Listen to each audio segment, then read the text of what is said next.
Halo, selamat pagi teman-teman semua. Kembali lagi bersama saya Hanif di podcast Arsitektur TBMA Studio. Nah, di pagi hari ini saya bersama rekan saya Sugi. Halo Sugi, apa kabar? Ya, selamat pagi Hanif, kabar baik. Semoga kabar kamu baik juga. Selamat Amin. pagi juga kepada para subscriber dan listener. Senang kembali di podcast arsitektur DBMA Studio. Oke. Nah, teman-teman, di sini seperti yang kita semua sudah ketahui, saya dan Sugi adalah partner kerja yang bekerja dalam dunia konstruksi.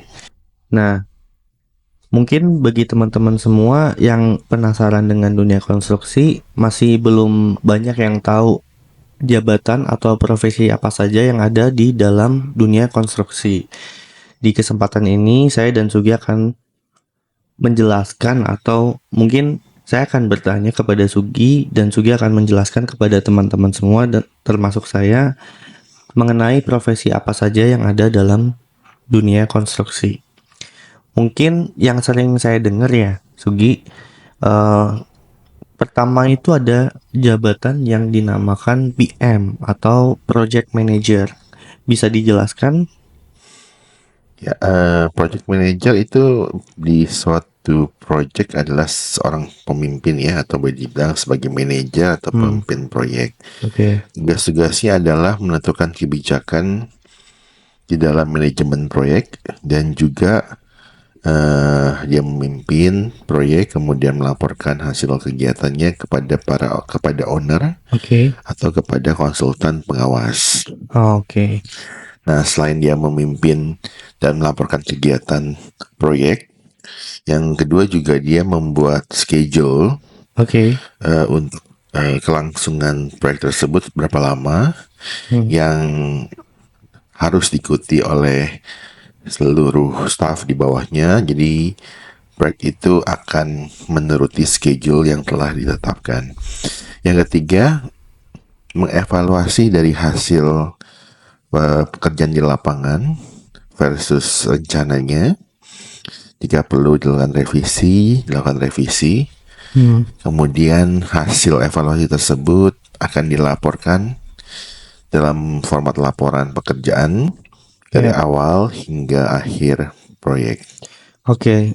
Jadi yang saya tangkap adalah project manager itu bertanggung jawab untuk memimpin proyek. Kemudian tugasnya adalah memimpin dan melaporkan kegiatan proyek. Kemudian yang kedua, membuat time schedule ya tentang proyek yang akan dikerjakan. Kemudian mengevaluasi hasil pekerjaan yang sudah selesai dan dari time schedule rencana seperti itu ya. Ya, Oke. Kemudian kalau yang kedua ada SM atau site manager. Itu bedanya dengan PM apa ya?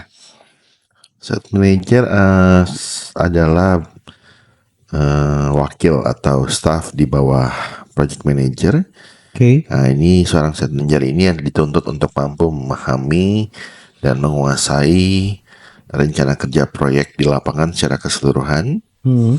Selain harus mempunyai keterampilan manajemen, dia juga harus mampu mengatur seluruh sumber daya, baik sumber daya manusia maupun material yang ada di lapangan agar proyek dapat berjalan secara efisien. Oke.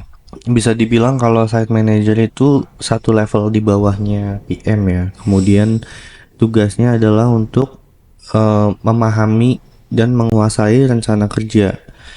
Kemudian site manager juga harus memiliki keterampilan manajemen untuk mengatur seluruh SDM yang ada di proyek konstruksi. Oke. Kemudian selain site manager, saya sering dengar tuh ada istilah site engineer. Kalau site engineer tuh gimana ya? Ya, site engineer itu adalah di bawahnya site manager. Oke. Dia wakil dari site manager, membantu melaksanakan pekerjaan site manager seperti menyampaikan petunjuk teknis kepada seluruh tim bekerja, kemudian dia mengatur tim yang ada di proyek, dan memberikan laporan pekerjaan kepada site manager secara berkala. Oke. Eh, dan tentunya dia sebagai seorang engineer harus mempunyai kemampuan dalam segi teknis dan engineering, sehingga seluruh kerangka acuan kerja yang berasal dari konsultan dapat didiseminasi atau disebarluaskan kepada para tim yang ada di lapangan. Oke, kalau tadi site manager itu di bawahnya PM, kemudian di bawahnya site manager sendiri itu ada site engineer yang tugasnya adalah memimpin jalannya pekerjaan di lapangan. Jadi ini berhubungan dengan orang-orang atau pekerja-pekerja yang ada di proyek konstruksi seperti itu ya, Sugi ya. Kemudian ada struktur engineer itu beda lagi dengan site engineer. Ya, struktur engineer itu adalah wakil dari engineering manager.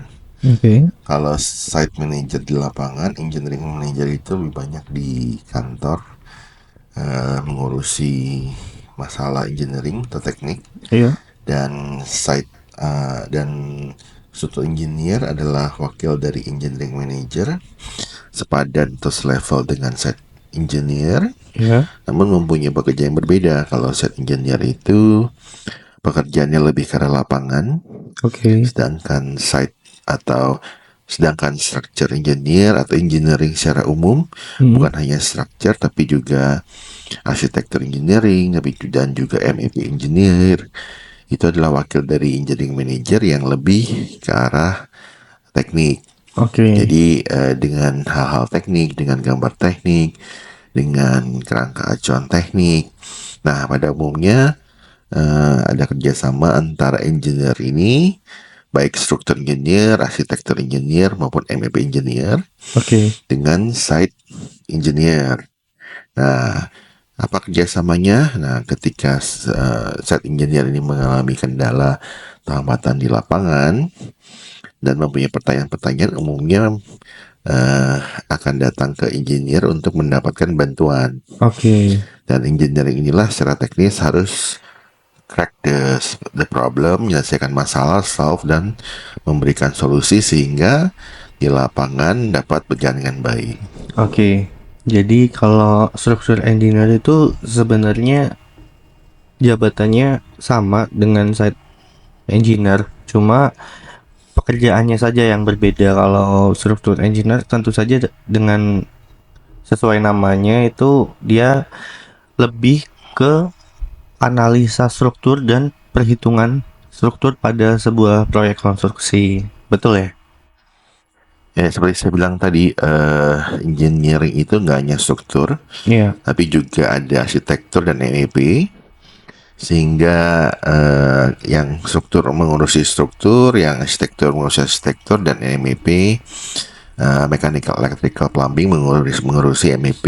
Oke. Nah, ketiga orang ini akan erat berhubungan, berkomunikasi baik dengan si site engineer maupun dengan konsultan yang memproduksi dari gambar DED. Oke. Mungkin itu penjelasan mengenai engineer-engineer yang ada dalam proyek konstruksi. Kemudian selanjutnya adalah administrasi proyek, kepala administrasi proyek. Fungsi dan tanggung jawab dari kepala administrasi proyek itu sendiri apa ya, Sugi ya? Ya, pada umumnya kepala admin proyek ini mengurusi masalah administrasi seperti clock in, clock out para pekerja yang Oke. terkait dengan upah para pekerja, Mhm. kemudian juga penghitungan lembur, uang makan, dan yang terkait dengan administrasi tersebut. Jadi lebih ke upah ya, dan mungkin bersinggungan dengan jam kerja dari para pekerja proyek itu sendiri. Ya, segala sesuatu yang terkait dengan administrasi Mhm.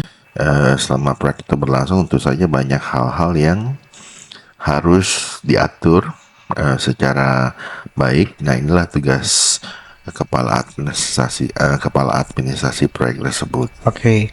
Kemudian yang keenam, ini ada pelaksana atau supervisor. Sebenarnya perbedaannya supervisor dengan site engineer itu apa ya? Supervisor itu adalah satu level atau wakil dari site engineer, Oke. sehingga pekerjaan-pekerjaan site engineer di lapangan dibantu oleh supervisor ini dan baru kemudian didiseminasikan atau disebarluaskan kepada para tukang di bawah supervisor. Oke.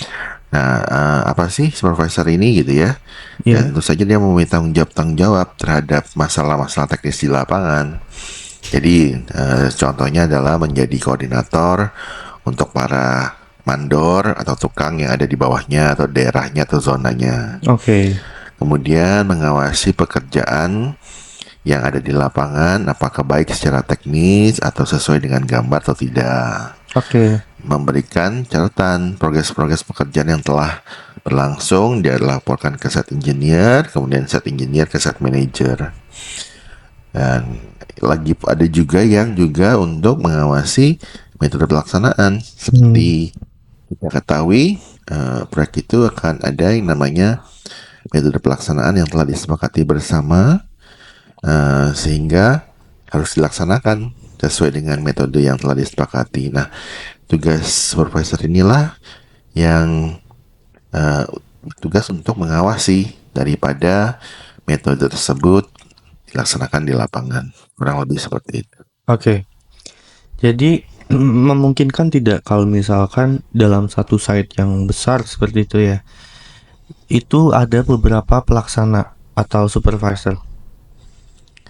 Itu suatu hal yang wajar karena memang satu supervisor pasti tidak akan bisa membawahi semuanya, Oke. sehingga mungkin pada umumnya dibagi, jika proyek tersebut terlalu besar, maka pada umumnya dibagi-bagi berdasarkan zona atau berdasarkan wilayah kerja. Nah, Oke. seperti wilayah kerja mungkin ada beberapa supervisor baik di bidang struktur atau arsitektur atau MEP gitu. Oke. Jadi mungkin kalau pelaksana ini tidak sepenuhnya bisa menjangkau atau mengawasi semua pekerjaan yang ada di suatu proyek, apalagi untuk proyek yang skalanya besar.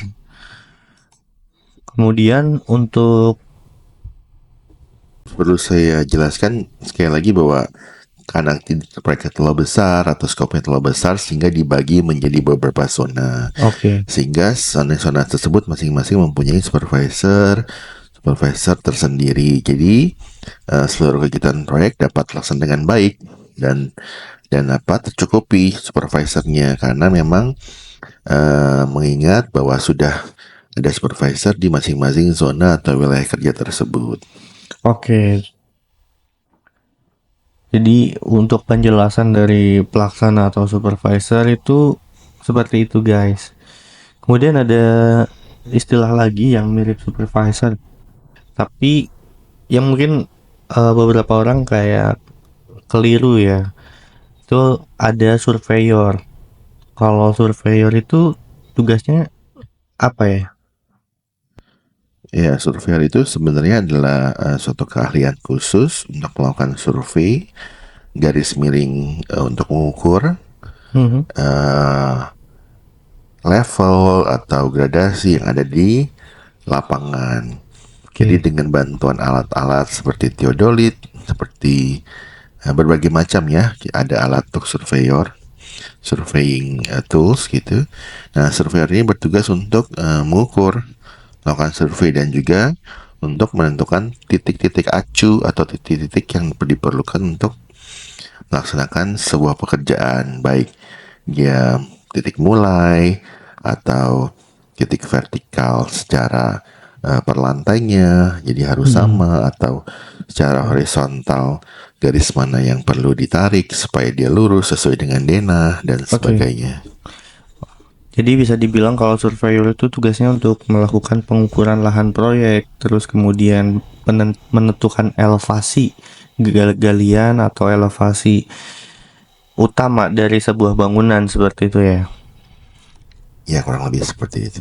Oke, jadi bisa dibilang kalau surveyor itu tugasnya adalah di saat perencanaan ya, pada saat proyek itu belum berjalan atau Survei itu berguna sepanjang proyek, baik pada hmm, saat perencanaan oke, untuk menentukan titik-titik mula atau iya, benchmark, maupun saat pelaksanaan. Ketika pelaksanaan, misalkan bagian bekisting ingin mulai pasang bekisting mm-mm, sesuai dengan denah, maka titik mulanya akan ditentukan oleh surveyor, sehingga tukang kayu yang membuat bekisting iya, bisa tahu, oh titik mulanya di sini, titik akhirnya di sana gitu. oke, Dan juga untuk hal-hal lainnya yang berkaitan dengan titik mula secara vertikal supaya sama tiap lantai. Jadi kalau misalkan ketika mau ngecor lantai 3, maka umumnya lantai 2-nya ini udah diukur, ditembak dengan alat oleh surveyor, iya, sehingga pada saat pengecoran tidak miring-miring seperti itu, karena oke, castingnya memang sudah ditembak titik mulanya sehingga sama dengan level bawahnya. oke, Dan banyak hal lainnya untuk penentuan titik-titik mula pekerjaan selama pekerjaan proyek berlangsung. oke. Jadi surveyor itu tugasnya tidak hanya pada saat perencanaan, namun sepanjang proyek itu berjalan. Ini yang perlu dipahami oleh beberapa kontraktor ya, terutama kontraktor kecil. Iya, Jadi surveyor itu bukan hanya pada saat awal, tapi juga pada saat pelaksanaan diperlukan, karena oke, ada beberapa kontraktor kecil mungkin iya, yang berpikiran surveyor hanya diperlukan pada saat awal mulai proyek saja, hanya untuk penentuan misalkan apa namanya boplang atau dan lain sebagainya. Padahal hal itu salah. oke, Jadi diperlukan surveyor untuk mengontrol titik, mengukur titik, mensurvei titik selama pekerjaan proyek berlangsung. oke. Nah, ini merupakan catatan penting bagi kita untuk kita pahami. Kemudian yang ke-8 ini adalah drafter. Kalau drafter ini sering saya dengar. Jadi mungkin kalau menurut yang saya ketahui ya adalah drafter itu lebih ke gambar. Betul tidak? Ya betul. Jadi drafter ini ada di bawah atau wakil dari para engineer tadi yang disebutkan di atas. Hmm, Contoh, engineer struktur mempunyai wakil drafter struktur. Demikian pula engineer arsitektur mempunyai drafter arsitektur, oke. dan engineer MEP mempunyai drafter MEP. Nah, tujuan drafter ini adalah bertanggung jawab dalam hal penggambaran, seperti membuat shop drawing, kemudian menyiapkan gambar revisi apa namanya intinya membuat shop drawing, mengubah gambar dari gambar DED menjadi gambar kerja atau shop drawing tersebut gitu. Oke. Jadi drafter itu posisinya ada di bawahnya engineer.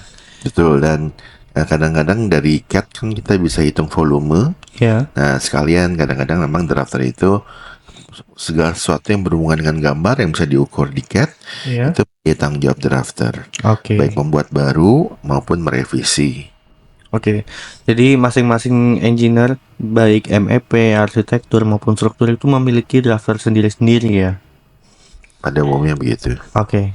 Kemudian ada QC. Sepertinya QC ini merupakan profesi yang ada dalam setiap mungkin pekerjaan seperti itu ya. Kalau QC di proyek konstruksi itu bertanggung jawab untuk apa saja ya? Jadi QC itu pada umumnya berada di bawah dari site manager atau berada di bawah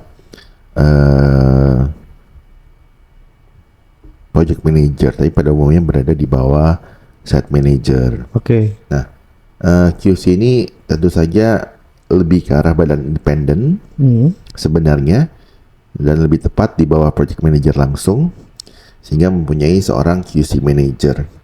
Nah, QC ini adalah bertanggung jawab untuk memeriksa kualitas dari hasil semua pekerjaan dan melaporkan hasil tersebut dalam format laporan. Dan juga bukan hanya tadi kita bicara kualitas ya, maka juga ada kuantitas. Jadi dia memeriksa kuantitas dan kualitas Oke. berdasarkan gambar shop drawing, apakah yang di lapangan itu secara kuantitas dan secara kualitas sudah sesuai dengan yang ada di gambar shop drawing tersebut.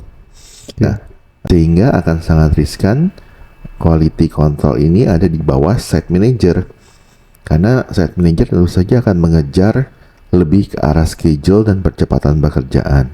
Sedangkan quality control berbeda, tujuannya adalah untuk memastikan kualitas dan kuantitas sesuai dengan gambar. Sehingga pada umumnya sering bentrok di lapangan, dan sebaiknya quality control ini memang secara independen, selevel dengan site manager dan langsung berada di bawah project manager. Jadi tugas quality control adalah mungkin lebih ke bertanggung jawab untuk memeriksa kualitas dan kuantitas dari proyek konstruksi itu sendiri. Betul. Kemudian ada general affair. Bisa dijelaskan nggak kalau general affair itu apa? Karena bagi teman-teman mungkin atau bagi orang awam ya, seperti saya itu jarang yang tahu tentang general affair. Ya, kalau general affair mungkin kaitannya dengan tadi ya, administrasi proyek. Intinya sih berhubungan dengan hal-hal seperti dokumen kontrol, data aset proyek, data aset perusahaan. Jadi kalau bisa digabungkan antara administrasi proyek dengan general affair, umumnya digabungkan dengan satu kepala badan gitu. Jadi karena mungkin pekerjaan yang kurang lebih hampir sama, general affair itu sebenarnya bisa digabungkan dengan kepala administrasi proyek seperti itu ya. Sebenarnya tentu saja berbeda job desk antara administrasi proyek dengan general affair. General affair ini lebih ringan atau lebih umum ya. Sorry, saya kata-kata kayak sebenarnya berbeda antara administrasi proyek dengan general affair ini. General affair ini bersifat lebih umum dan tidak terkait dengan administrasi proyek secara langsung seperti pencatatan jam kerja dan lain sebagainya. Tapi lebih ke arah umum seperti koordinasi antar departemen, koordinasi antara proyek dengan manajemen konstruksi, koordinasi antara kontraktor dengan owner. Jadi lebih ke arah hal-hal yang bersifat umum, dan pada umumnya juga terkait dengan dokumen internal seperti itu. Jadi itu mungkin penjelasan untuk general affair itu berkaitan dengan dokumen-dokumen internal dan bertanggung jawab untuk mendata seluruh aset-aset perusahaan. Kemudian ada SHE atau Safety Health and Environment. Itu tugasnya apa saja ya kalau di proyek konstruksi? Ya, SHE ini sebuah badan seperti yang tadi quality control, lebih ke arah suatu badan yang berada langsung di bawah project manager. Karena ini adalah hal penting bagi sebuah proyek. Jadi dengan badan yang independen, tujuannya adalah untuk menjamin keselamatan dan keamanan semua pekerja di dalam proyek, baik melalui pembuatan program-program K3, kemudian peninjauan keselamatan kerja dalam setiap perencanaan pekerjaan, membuat SOP perusahaan, memastikan bahwa semua tukang yang ada di lapangan mengikuti SOP tersebut gitu. Nah, mungkin ini yang sering kita kurang perhatikan ya. Jadi masalah safety, health, and environment itu pada dasarnya sangat penting dalam proyek konstruksi, karena selain kecepatan kerja, keselamatan dan kesehatan kerja itu penting untuk diperhatikan. Mungkin untuk pembahasan dari profesi atau jabatan di proyek konstruksi cukup sampai sini. Apabila masih ada yang belum jelas bisa ditanyakan di kolom komentar. Jangan lupa untuk subscribe channel DBMA Studio serta follow IG kami di DBMA_studio. Terima kasih saya ucapkan kepada Sugi atas penjelasan yang telah disampaikan. Apabila ada yang mau disampaikan ke teman-teman podcast arsitektur, silahkan.